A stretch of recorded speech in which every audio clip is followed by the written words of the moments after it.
প্রিয় BA second সেমিস্টারের ছাত্রছাত্রীরা, আজকে আমি যে বিষয় নিয়ে আলোচনা করব সেটি হচ্ছে তোমাদের যে এডুকেশন সাবজেক্টটি রয়েছে, যাদের মাইনর পেপারে এডুকেশন রয়েছে এবং যাদের জেনারেল পেপারে এডুকেশন রয়েছে, তাদের জন্য আজকের এই ভিডিওটি অত্যন্ত গুরুত্বপূর্ণ। এবং যারা অনার্সের ছাত্রছাত্রী দেখছো, তোমাদেরও এই প্রশ্ন সাজেশনটি গুরুত্বপূর্ণ হবে। তবে তোমাদের আমি অনার্সের আলাদা করে আমি প্রশ্ন সাজেশন দিয়ে দেবো।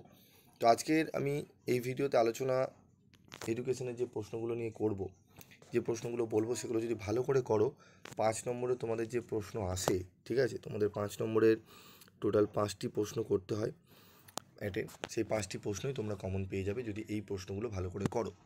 তো চলো কথা না বাড়িয়ে চলে আসবো মূল আলোচনায়। এবং তোমাদের বলবো, আমাদের কিন্তু এই সাবজেক্টের অলরেডি অনলাইন ক্লাস চলছে। অনেক ছাত্রছাত্রী অনলাইন ক্লাসে অ্যাপ্লাই করেছে, অ্যাডমিশান নিয়েছে, ক্লাস তাদের চলছে। যদি তোমরা চাও এই সাবজেক্টে 80+ নাম্বার তুলতে, তাহলে অবশ্যই তোমরা 7278981430 নাম্বারে যোগাযোগ করে অনলাইন ক্লাস নিতে পারো। এবং তোমাদের এই সাবজেক্টে স্টাডি মেটেরিয়ালও যারা সংগ্রহ করতে চাইছো, স্টাডি মেটেরিয়ালও তোমাদের কিন্তু তৈরি করা রয়েছে, তোমরা চাইলে স্টাডি মেটেরিয়াল নিয়ে নিতে পারো। তো চলো কথা না বাড়িয়ে চলে আসবো ইম্পর্টেন্ট কোশ্চেন ফর 5 মার্কস।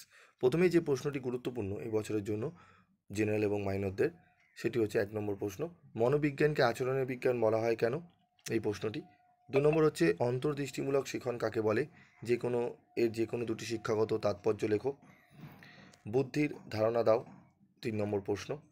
4 নম্বর প্রশ্ন, পশ্চাদমুখী প্রতিরোধ কী?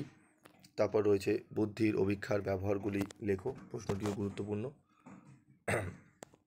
6 নম্বর প্রশ্নে দেখে নেব কী রয়েছে, বিস্মরণের কারণগুলি কী কী? ঠিক আছে। তারপর দেখো রয়েছে পেঁয়াজের মতানুযায়ী জ্ঞানমূলক সংগঠন কী? অত্যন্ত গুরুত্বপূর্ণ প্রশ্ন।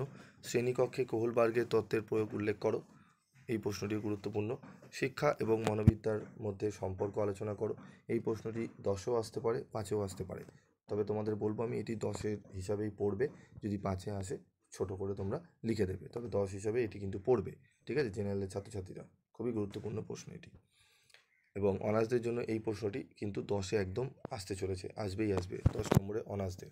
ভালো করে তোমরা কিন্তু নোট করে নাও, ঠিক আছে। তারপরে দেখো পরবর্তী প্রশ্নে চলে আসবো।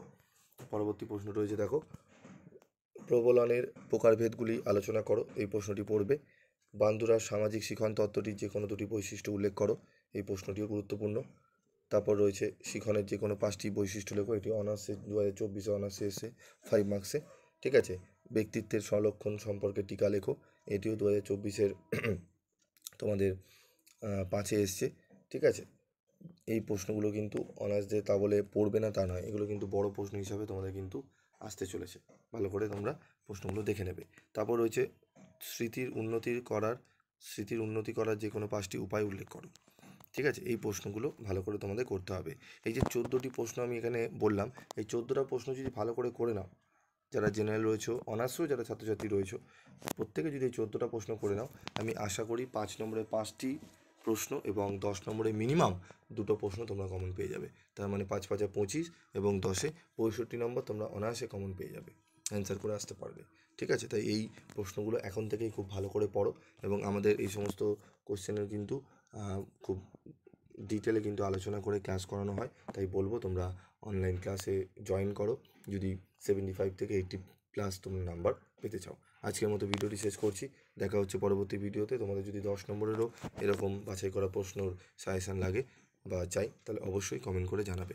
আজকের মতো এইটুকুই।